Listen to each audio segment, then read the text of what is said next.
I gave my uncle power of attorney while I recovered from surgery. He sold my house, emptied my retirement, and moved states. You should have read the fine print, he texted. I was still in a hospital bed when I saw the sale listing. The nurse asked why I was shaking. A year later, I tracked him down and the first thing I said was, "Let me tell you something about betrayal. It doesn't usually come from enemies. It comes from the people who smile in your face while slowly twisting the knife." I learned that the hard way. I'm 56. I spent most of my life working the docks and warehouses around College Park, Georgia. It's honest work. Tough on the joints, rough on the back, but it paid the bills. I bought my house when I was 34, nothing fancy, just a 3-bedroom brick ranch with a yard out back and enough room for my tools. Paid off most of the mortgage. Had a modest retirement fund, some savings, and a decent health plan through my old job. No wife. No kids. My life was simple. Predictable. I liked it that way. Last year, my doctor told me I needed both hips replaced. Years of heavy lifting and no stretching finally caught up to me. They scheduled surgery at Emory University Hospital. The plan was simple: go under, get fixed up, recover in the rehab center, then head home after 6 to 8 weeks. I had enough saved up to coast during recovery without touching the principal. I even joked with the nurses, said I was finally gonna get a break from the daily grind. What I didn't see coming was my Uncle Dave. He was Mom's younger brother, 15 years older than me, divorced twice, job hopper, one of those guys who always had a big idea that never panned out. But he had a way about him, people liked him. He was charming, funny, easy to talk to. He showed up at cookouts, helped me paint the fence once, called me kiddo, even though I was well into my 40s. He didn't have much, but he was family. That used to mean something to me. A week before the surgery, I sat down with him. I told him I'd need help, mail, bills, handling calls, and just watching over things. I was going to be in a hospital bed doped up on Oxy for at least a month, maybe more. I didn't want my house to fall apart or miss something important. He nodded slowly and said, "You sure you want me handling this stuff? I don't want to screw it up." "I trust you," I said. "You're all I got." The lawyer came by 2 days later. Standard power of attorney papers. He could handle financial stuff, sell property if needed, access my accounts only if necessary. He laughed when he signed. "Don't worry. I'll make sure you come home to the same dump you left," he joked. I smiled. I shouldn't have. The surgery went fine.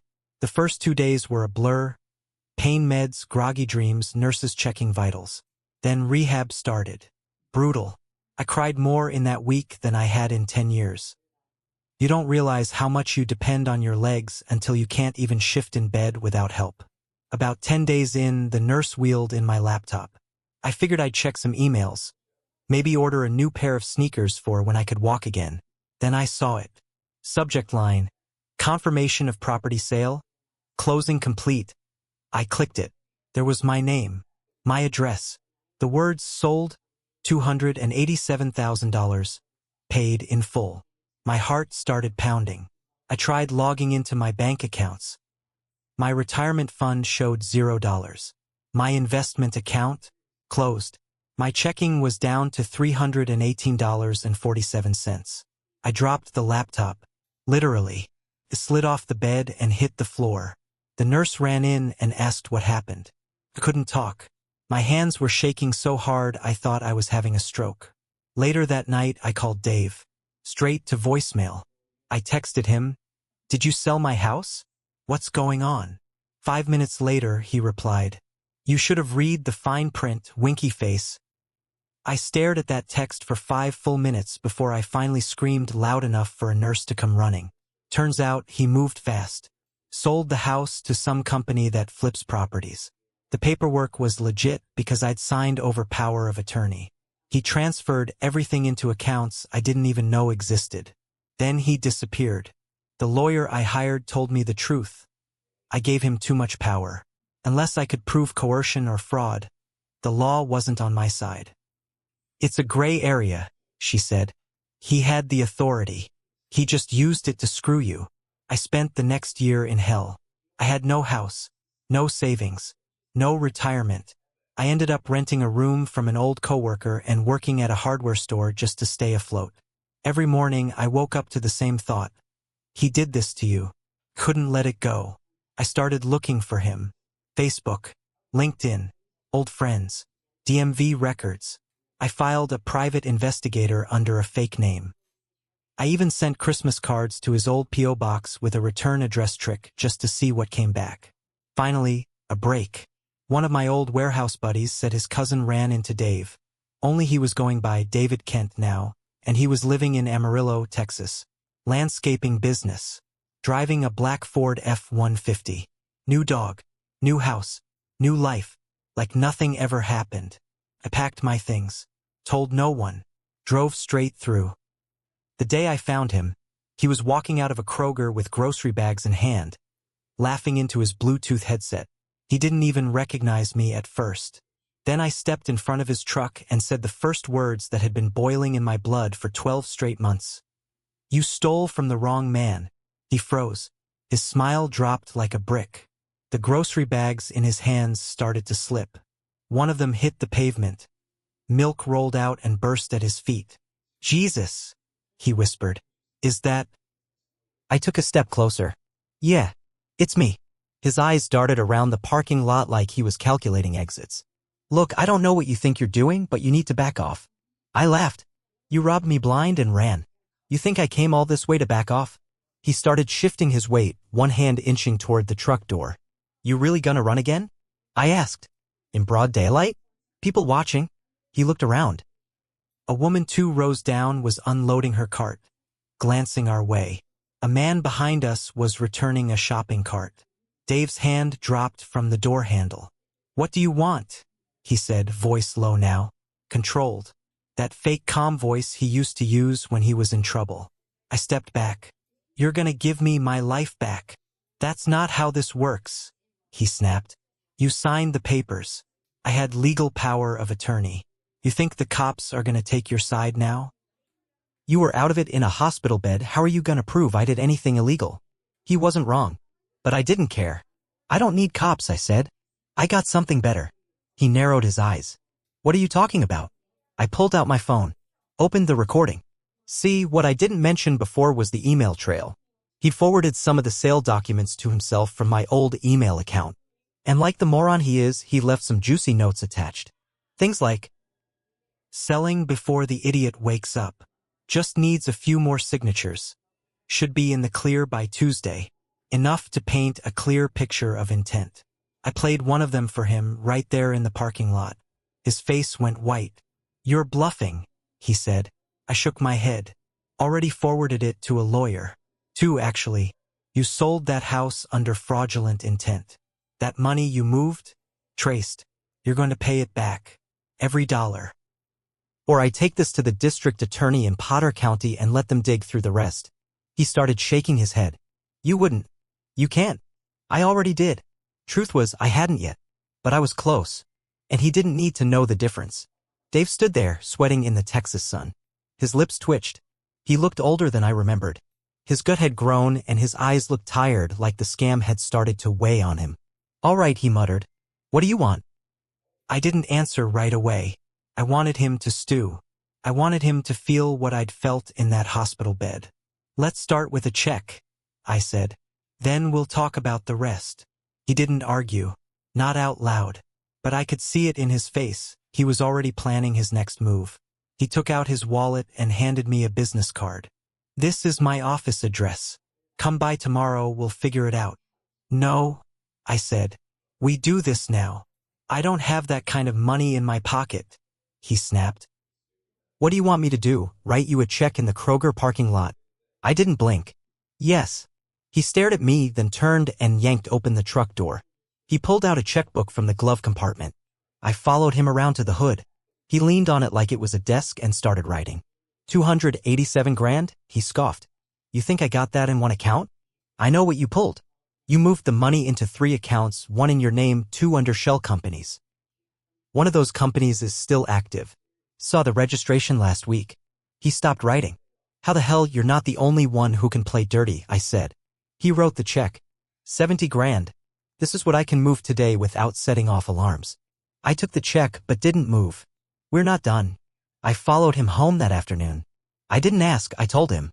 He lived in a one-story house outside of Amarillo near the edge of town. Quiet street. Big yard.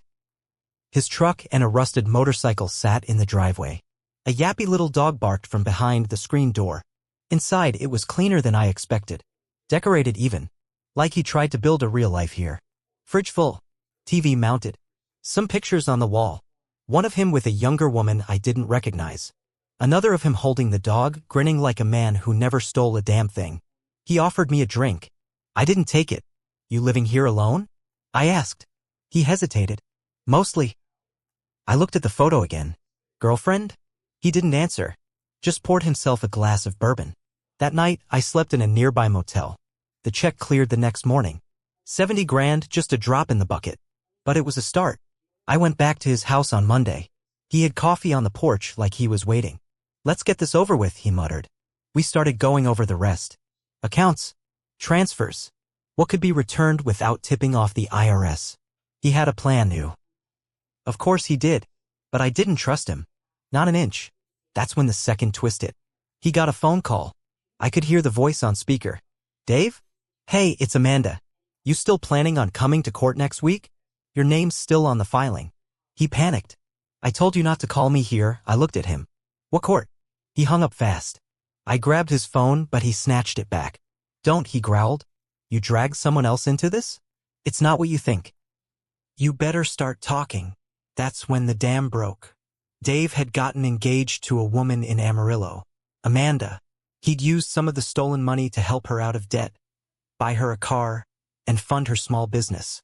She didn't know where the money came from. He'd lied. Said he got a windfall from a family inheritance. Now they were splitting up and she was suing him for half. He was about to lose everything again. And she had receipts. You idiot, I said. You think this just goes away? You're spiraling and I'm not getting dragged with you. He dropped into a chair, head in his hands. I screwed up. No, I said. You ruined lives. Mine. Hers. Yours. He didn't say anything. I stood. You're going to fix this. All of it. Or I burn what's left of your world down. The next few weeks were a blur of chaos, lawyers, and cold conversations. Amanda found out everything. She came over one morning while I was sitting on Dave's porch with a coffee he hadn't touched. She looked younger than I expected. Maybe late 30s, early 40s. Blonde, angry, and holding a thick manila folder. You're the nephew? She asked. I nodded. I want my money back, she said, staring straight at Dave. You and me both, I muttered. She threw the folder on the table. Bank transfers, text messages, even a photo of Dave standing outside my old house during the sale. She hadn't known what he did, but once she found the timeline, everything made sense. And now she wanted justice too. I couldn't believe it. We both wanted the same thing from the same thief. Dave looked like he aged 10 years in that chair. The bags under his eyes had turned to bruises. He started coughing from the stress, like his body was giving up on him. We gave him an option, settle or we destroy him legally. He tried to play tough for a day or two. Then he caved. He sold the house, emptied his last business account. Amanda took her part, around 60 grand. I got the rest. It wasn't the full amount I lost, but it was something. Still, it didn't feel finished. Not yet. One night, I waited until Dave was alone. We sat in silence. The TV was on, but muted. You ever feel bad? I asked. He didn't answer. You looked me in the eye in that hospital room and promised you'd take care of things. He swallowed. I know.